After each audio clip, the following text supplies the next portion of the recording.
நீங்கள் பார்த்துக் கொண்டிருப்பது உங்கள் விஜய்.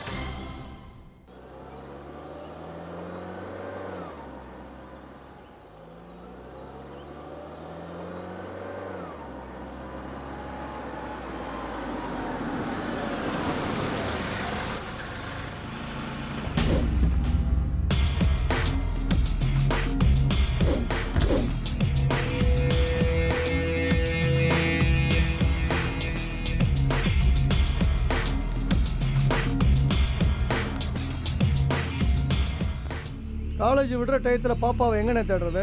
அதான்டா நானும் யோசிக்கிறேன். பாப்பாவுக்கு தெரியுமாண்ணே நீங்க காலேஜுக்கு வர்றது? இல்லடா, தெரிஞ்சா வேணாம் சொல்லிடும். முத நாளே அந்த ஐயர் பையனை அடிச்சு பிரிச்சு மேய்ஞ்சிட்டோம்ல, அதுக்கு தான் பயம். அவனுக்கு என்ன தைரியம் இருந்தா நம்ம பாப்பாவை ராக்கிங் பண்ணுவா, அதுவும் நம்ம முன்னாடியே. அதான் வாங்கி கட்டினா. திவ்யாவே சொல்லிச்சு. அதுக்கு பிறகு அவர்கிட்ட பேசுறதுக்கு கூட ஒவ்வொருத்தனும் 2 தடவை யோசித்து தான் பேசுறான். நாம பொண்ணை பெற்று கஷ்டப்பட்டு வளர்த்து காலேஜுக்கு அனுப்புறது எதுக்கு? கண்ட பயிலும் காதலிச்சுட்டு தெரியறதுக்கா? அதான் அப்பவே சொன்னேன், காலேஜ் வேணாம், கல்யாணத்தை முடிக்கலான்னு. நீங்க தான் கேட்க மாட்டேன்ட்டீங்க. டேய், நாம ஒழுங்கா படிக்காதனால தான் இது போல வட்டிக்கு விட்டுக்கிட்டு திருப்பி தராதவன் கையால உடச்சிட்டு ரவுடியா சுத்திக்கிட்டு திடுறான். அந்த பிள்ளையாதும் படிக்கட்டும்டா, நல்லா இருக்கட்டும். பொம்பளை பிள்ளை படிச்சு இப்ப என்னென்ன செய்ய போகுது? புருஷன் கூட அவ கூட கடைசி வரை வருவான்னு சொல்ல முடியாது. ஆனா அவ படிச்ச படிப்பு வரும்டா. காசு பணம் எப்போ இருக்குன்னு சொல்லி கேரண்டி கிடையாது. ஆனா அறிவு அப்படி கிடையாது. எங்கள் அப்பையும் செத்து போனப்ப கல்லை உடைச்சு மண்ணை சுமந்து எங்கள் ஆத்தா எனக்கும் என் தம்பிகளுக்கும் கஞ்சி ஊத்துச்சு. அந்த நிலைமை யாருக்கும் வரக்கூடாதுடா. இப்போ எதுக்குன்னு ஆத்தாவை நினைச்சு வருத்தப்படுறீங்க? அது இல்லடா, நம்ம யார் கூட இல்லாட்டாலும் படிப்பு என் பிள்ளைய காப்பாற்றும். படிச்சுட்டு அது என்ன வேலையா செய்ய போகுது? வேலை செய்யணுன்ற அவசியம் இல்லடா, உனக்கு அதெல்லாம் புரியாது. சரிண்ணே, அதை விடுண்ணே. இப்போ பாப்பாவுக்கு ஒரு ஃபோனை போடலாம்ல? அது ஃபோனை ஆன் பண்ணி வச்சிருக்கான்னு தெரியலையாடா?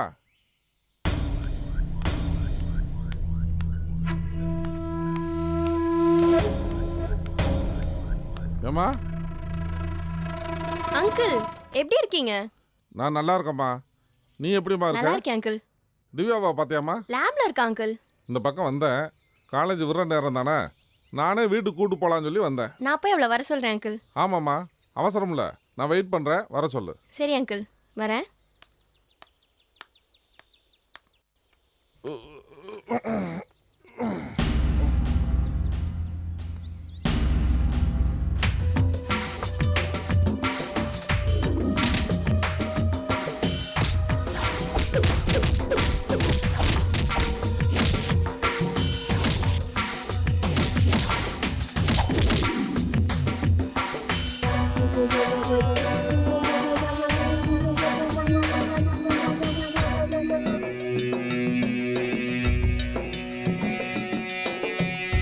டேய், இது அந்த பையன் தானே? ஆமாண்ணே, அவனே தான். இவன் இந்த காலேஜில் படிக்கிறான். பார்த்தா அப்படித்தானே தெரியுது. பாப்பாக்கு அது தெரியுமான்னு தெரியலையே. தெரிஞ்சிருக்காதுண்ணே. தெரிஞ்சிருந்தா முதல்ல உங்ககிட்ட சொல்லியிருக்கோம். அது எதையும் உங்ககிட்ட மறைக்காதுண்ணே. அது சரி, இவனால எதுவும் பிரச்சனை வராமல் இருக்கணுமே. அன்னைக்கு போட்டதே போதும்ண்ணே, அவன் பாப்பா பக்கம் திரும்பி கூட பார்க்க மாட்டான். அது சரிதான்.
முருகேஷ், நீ இங்கே வண்டிக்கிட்டே இரு, நான் இந்த வந்துடுறேன். சரிண்ணே.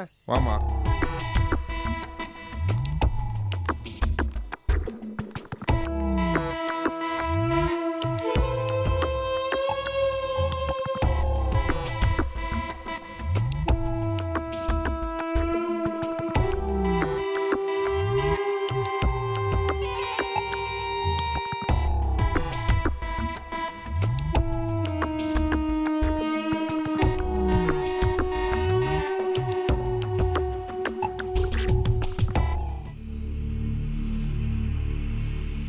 என்னாச்சுப்பா?